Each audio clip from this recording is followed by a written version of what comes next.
WGN Evening News at 6. New here at 6, nearly 3 years ago, an off-duty Chicago police officer was killed in a crash after he was chased by a marked squad car. No charges were ever filed in that case, but the officer's family is now asking for action.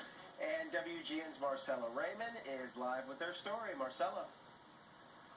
Hi, Tamana and Micah. The family of that Chicago police officer killed in a fiery crash is accusing the city and the police department of a cover-up. They say the events leading to his death just don't add up. The investigation is still ongoing, and I can't see why. I feel like this is taken too lightly for something so severe, where 2 lives were taken. It has been nearly 3 years since Chicago police officer Taylor Clark died in a horrific crash.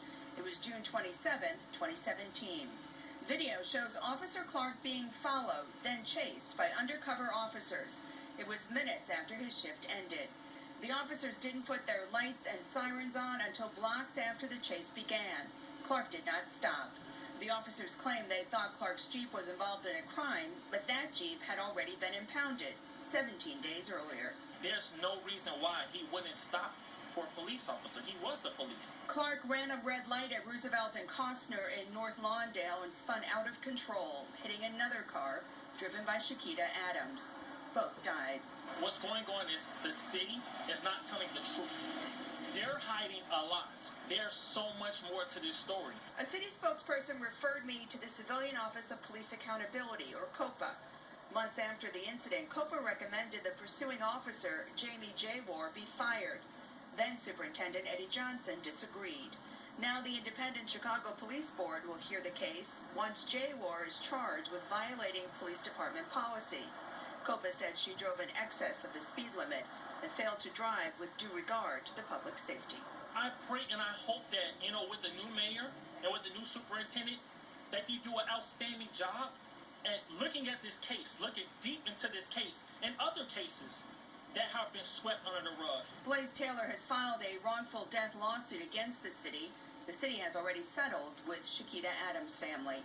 Taylor says he's hoping his lawsuit will shed more light on what happened that early morning in June. This one is severe to me. It's deep to it pierces my heart because this is my blood, this is my family, and there needs to be a resolution.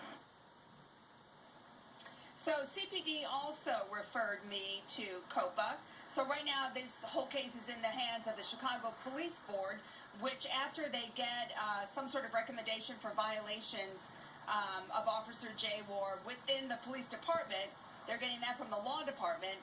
I know it sounds confusing. Then they'll hear the case, but there's no timeline yet for that. So basically they're waiting for the law department to file charges, not criminal charges, and then they will have a hearing on that case and see what kind of evidence comes out of that.